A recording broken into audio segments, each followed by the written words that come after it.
কি কাণ্ড! সন্তানের স্কুলে ভর্তির সমস্যা নিয়ে ফোন খোদ মেয়রকে। সন্তানের স্কুলে ভর্তির সমস্যা নিয়ে টিফিননাবুদ অভিভাবককে সাহায্যের আশ্বাস দিলেন মেয়র ফিরহাদ হাকিম। শুক্রবার দুপুরে টক টু মেয়র অনুষ্ঠানে 143 নম্বর ওয়ার্ডের কদমতলা লেনের এক বাসিন্দা ফোন করেন মেয়রকে। সংশ্লিষ্ট ব্যক্তি মেয়রকে ফোনে বলেন, দীর্ঘদিন ধরে আমি আপনাকে খুঁজছি, কিন্তু কিছুতেই দেখা করতে পারছি না। আমার সন্তানকে আমি আকরার একটি স্কুলে ভর্তি করতে চাই, কিন্তু কিছুতেই ভর্তি করতে পারছি না। এই বিষয়ে আমি আপনার সাহায্য চাই। ফোনে অভিভাবকের বক্তব্য শুনে প্রথমে খানিকটা বিস্মিত হন মেয়র।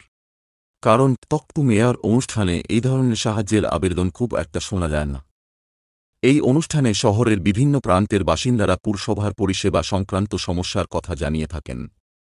তারপরে পুর আধিকারিকরা যে এলাকা থেকে সমস্যার কথা জানানো হয়, সেখানে গিয়ে সমস্যার সমাধান করে মেয়রকে রিপোর্ট জমা দেন। একজন অভিভাবক তাঁর সন্তানকে স্কুলে ভর্তি করতে চেয়েও পারছেন না শুনে মেয়র খানিকটা আবেগতাড়িত হয়ে পড়েন।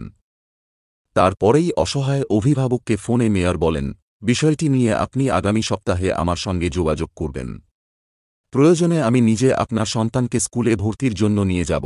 খোদ মেয়রের কাছ থেকে এই আশ্বাসবাণী মেলার পরে ওই অভিভাবক মেয়রকে ধন্যবাদ জানিয়ে বলেন, আমার অনেক দিনের একটা দুশ্চিন্তা কাটল। শেষ পর্যন্ত সন্তানের স্কুলে ভর্তির সমস্যা সমাধানের একটি উপায় অন্তত খুঁজে পেলাম।